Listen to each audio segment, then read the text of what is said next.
Alors bonjour à tous, on se retrouve pour une nouvelle vidéo et donc aujourd'hui on va s'intéresser au nudge.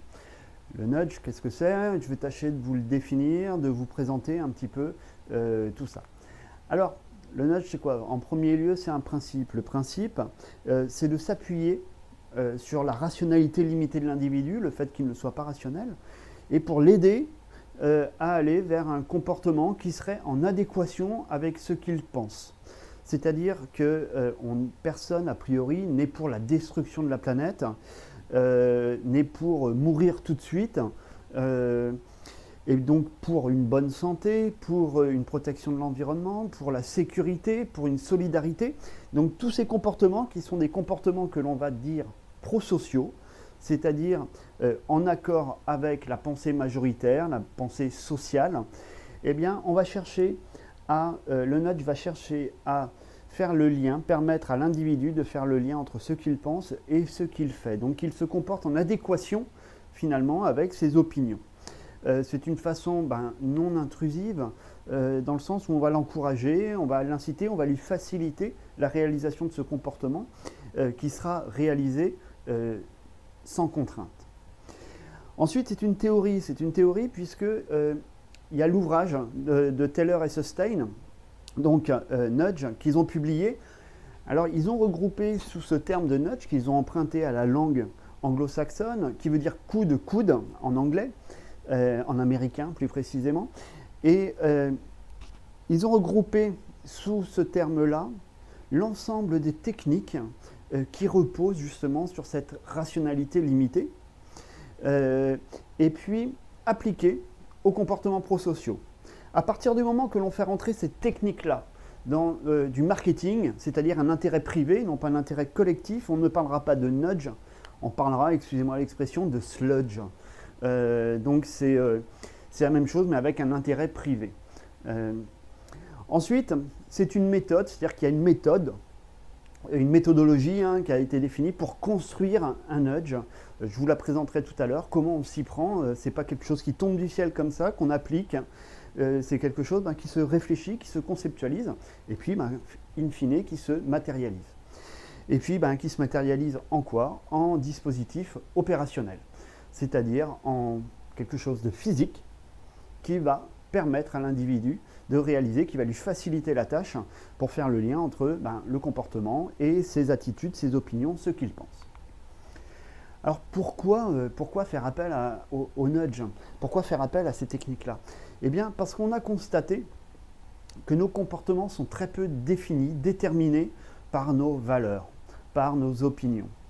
Nos comportements sont très souvent extrêmement influencés par l'environnement physique, par l'environnement social et par les déterminants psychiques. Alors l'environnement physique, à quoi ça fait référence? Je vous donne un exemple très, très simple. L'ascenseur, l'escalier, qu'est-ce que vous prenez? Eh bien l'environnement physique va vous aider à faire votre choix. Si l'ascenseur est en mauvais état, vous laisse supposer que, est-ce que c'est que votre arrivée au sommet de l'endroit où vous voulez vous rendre est incertaine, cette arrivée, peut-être que vous allez privilégier l'escalier qui sera plus sûr. Si au contraire l'escalier est sombre, sale, mal entretenu, et que l'ascenseur lui est tout neuf, avec une petite musique d'ambiance, une petite lumière qui va bien tamisée à l'intérieur, là on va naturellement privilégier l'ascenseur. Et c'est en ça que l'environnement physique va influencer nos comportements considérablement. L'environnement social, donc c'est en fonction avec qui vous êtes, qui voit mes comportements. J'avais réalisé cette expérience pour voir les comportements de solidarité en fonction de la configuration sociale. Et si un homme est seul, si une femme est seule, si c'est un groupe d'hommes, un groupe de femmes, eh bien, est-ce qu'on va être pareillement solidaire? Et ce dont je m'étais rendu compte, eh bien, c'est qu'un homme ou une femme était à peu près pareillement solidaire, à peu près pareillement altruiste. Par contre, un groupe d'hommes était extrêmement individualiste et un couple, par contre, était extrêmement altruiste. Autrement dit, un homme, en fonction de sa configuration, mais c'est valable également pour une femme, en fonction de sa configuration sociale, va se comporter de telle ou telle façon. je ne me comporte pas de la même façon avec mes étudiants qu'avec mes enfants, qu'avec mes amis, et ainsi de suite. L'environnement social influence nos comportements. Et enfin, les déterminants psychiques. Parce que nous ne sommes pas des machines, nous ne sommes pas de l'intelligence artificielle, nous ne sommes pas des big data, nous sommes avec nos limites humaines, c'est-à-dire une mémoire limitée, une capacité d'analyse limitée. Enfin bon, plein de limites de notre cerveau. Alors, les déterminants psychiques et notre cerveau, il peut fonctionner, on s'en est rendu compte, notamment grâce à l'imagerie mentale, on s'est rendu compte que pour prendre une décision, ça peut passer par 2 circuits différents neuronaux dans le cerveau. Il y a un système qu'on appelle le système 2, ça c'est Kahneman qui les définit comme tel. Le système 2 est un système où on réfléchit, c'est-à-dire on voit le pour, le contre de chacune des alternatives, et puis la bascule, gain, bénéfice, coût, et puis en fonction de ces évaluations, on va choisir l'une ou l'autre des options. Une des contraintes, c'est que c'est très très lent. Un autre système, parce qu'on prend énormément de décisions tout au long de la journée, un autre système est beaucoup plus rapide. Et heureusement qu'on a ce système-là. Sinon, notre espèce n'aurait tout simplement pas survécu. C'est un système automatique, beaucoup plus rapide, et lui, qui ne va pas avoir le temps d'évaluer les gains, les bénéfices, les coûts de chacune des alternatives. Et il va se reposer beaucoup plus sur l'émotion, sur l'intuition, sur l'inconscient. C'est-à-dire ce qu'on a engrangé dans notre prime enfance, par exemple, sur les habitudes. Ce sont des raccourcis. C'est un chemin beaucoup plus rapide. Et alors, ce dont on s'est rendu compte, et grâce à l'imagerie mentale, c'est que on a donc ces 2 systèmes, un qui passe par la pensée, par la raison, le système 2, et le système 1 qui passe par l'émotion. Ce qu'on a pu voir, et qui est quand même frappant, conséquent, c'est que 92% de nos décisions passent par ce système-là. Et seulement 8% de nos décisions passent par le système de la rationalité. Alors qu'il reste une rationalité limitée, parce qu'on n'est pas des machines algorithmes. Mais 92% passent par l'émotion. Autrement dit, quand on communique sur la question des déchets, de l'environnement, les comportements prosociaux en général, on va se rendre compte qu'on touche à beaucoup de comportements qui sont déterminés en grande partie par l'environnement physique, l'environnement social et nos émotions. D'où le développement des nudges et des techniques justement qui vont faire appel aux émotions et non pas plus à la pensée, à la logique. Alors les chercheurs ont identifié 187, là il y en a 187 qui étaient recensés en 2016, on est au-dessus de 200 aujourd'hui. Biais cognitifs, 187 raisons, façons de se planter, entre guillemets, de prendre une décision erronée. Donc par rapport à quoi? Par rapport à la limite de notre mémoire, par rapport au fait qu'il y ait trop de stimuli, qu'il y ait trop d'informations et qu'on ne puisse pas tous les traiter, qu'on ait besoin de sens, qu'on recherche du sens, et puis qu'on ait besoin de prendre des décisions très rapidement. Donc tout ça va nous conduire à prendre des décisions erronées. Alors je vous donne quelques exemples de nudge. Là c'est un dispositif dans une cantine pour inciter au tri des flux. Alors, la particularité de cette technique, c'est que d'une part, on se repose sur des déchets visuels, des déchets propres à la cantine, à l'espace, et d'autre part, ici, on a un feedback qui est mis à jour tous les jours. Donc ça permet de savoir combien on a collecté, on a correctement trié sur cette période. Alors, on augmente le contrôle perçu, puisque la personne sait davantage, avec le feedback, on a un meilleur retour sur les conséquences de nos actions, et puis on augmente le contrôle perçu puisqu'en voyant les vrais déchets, c'est-à-dire ceux qu'on a sur notre plateau, ça facilite le lien entre notre déchet et le flux dans lequel il faut jeter. Et puis on va jouer sur la dissonance cognitive, c'est-à-dire que si je jette dans une mauvaise poubelle mon déchet, alors même que je le vois ici et je le jette là, là, ça va générer un conflit dans mon cerveau. Un autre exemple de nudge, simplement une peinture murale, un trompe-l'œil, qui montre, voilà. Donc là, ça rend saillant, ça rend visible cette poubelle qui, sinon, peut-être est-ce qu'on ne l'aurait tout simplement pas vue, pas traitée, parce que trop de stimuli dans notre environnement. Il y a un côté ludique et puis il y a le côté mimétisme. Il faut savoir qu'on apprend beaucoup de comportements en observant les autres. Donc là, j'observe ça, j'apprends quelque part. Je vais chercher à imiter. Et puis enfin, ça vous connaissez, des paniers de basket, donc c'est le côté ludique, ça rend encore visible la poubelle qu'on n'aurait peut-être pas traitée sinon dans notre environnement. Et puis on va jouer sur les différents niveaux d'identification de l'action, vous verrez ça dans une prochaine vidéo. C'est-à-dire qu'en jetant, également je joue, c'est-à-dire que je fais deux choses en même temps. Alors d'autres exemples, ça vous connaissez, le cendrier de vote. Donc le cendrier de vote où hop, il y a des opercules en fonction du vote de la voix à qui on va donner sa voix. Donc ça, il y a un côté ludique, il y a un côté norme sociale, on va jouer là-dessus, puisque là je vois que la plupart des personnes ont jeté leur mégot ici, donc je vois ce que les autres font. Et je vois que ce qu'ils font les autres, c'est qu'ils jettent leur mégot dans le cendrier. Donc j'ai un exemple social. Et puis j'ai un feedback, c'est-à-dire que je vois derrière mon mégot qui est là et qui fait office de voix, de vote. Des marquages au sol très simples qui vont, là pour le coup, rendre la chose ludique. Plus ici, encore ici que là. Et puis là, on va jouer sur l'inconscient, c'est-à-dire que la marelle, tout simplement, on va faire appel à notre mémoire d'enfant. Et puis, on rend ces containers visibles, saillants.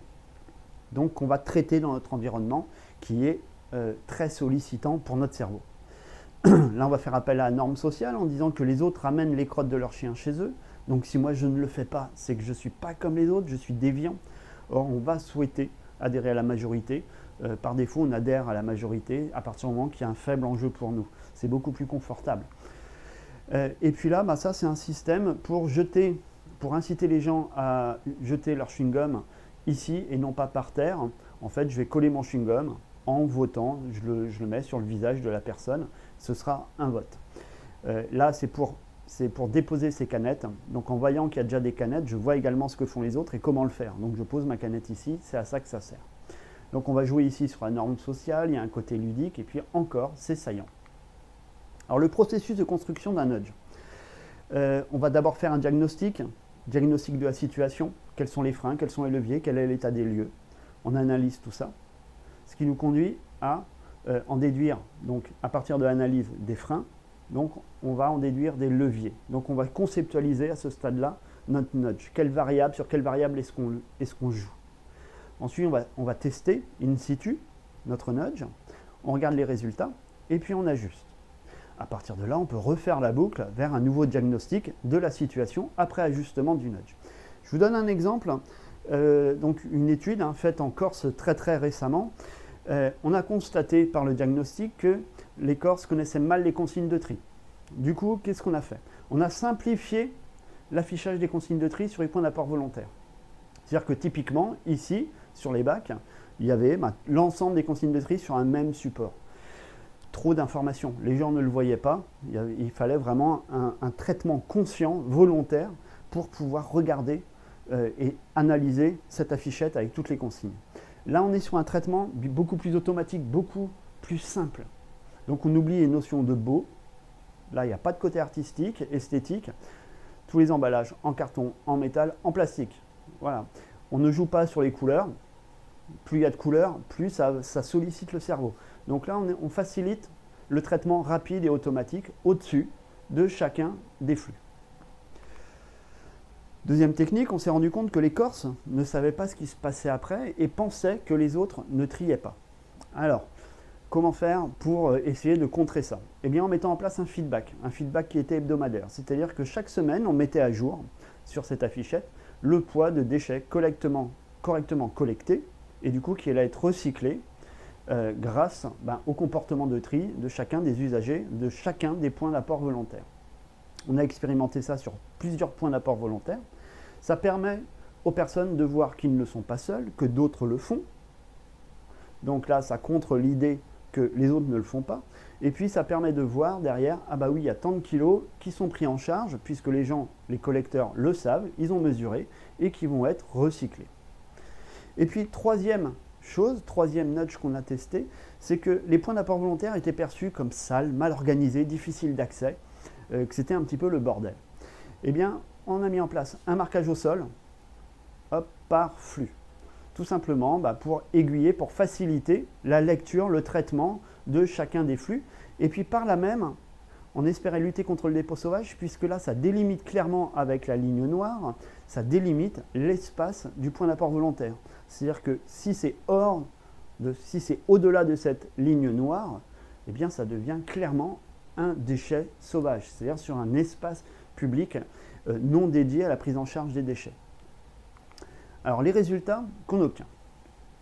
Avec le feedback, on a eu des résultats très très moyens, puisqu'on a une augmentation du tri, mais qui est statistiquement non significative, donc c'est dû au hasard, et puis une faible réduction, c'était vraiment, on n'a pas eu d'effet sur les dépôts sauvages, hein, dit de façon plus laconique. Avec le marquage au sol, on a augmenté la collecte sélective de 17%, donc là ça devient intéressant, et c'est significativement sensible, c'est-à-dire qu'au niveau des statistiques, oui, ça n'est pas dû au hasard, c'est bien le marquage au sol qui a permis d'augmenter le volume de collecte sélective. Et puis, on a une réduction de 35% du dépôt sauvage. Et puis, avec la simplification des consignes, eh bien, on a augmenté de 142% le volume de collecte sélective et on a réduit de moitié le dépôt sauvage. Donc là, intuitivement, nous, en tant que chercheurs, on ne s'attendait pas à ces résultats-là. On pensait que la simplification des consignes n'allait pas avoir énormément de performance. Mais en fait, tout simplement, eh bien, le public corse, les usagers, ne sont pas matures, sont trop débutants, j'ai envie de dire, en termes de tri des déchets, pour être sensibles à un feedback, mais simplement améliorer les connaissances des consignes de tri. Ils en sont à ce niveau-là de compétence.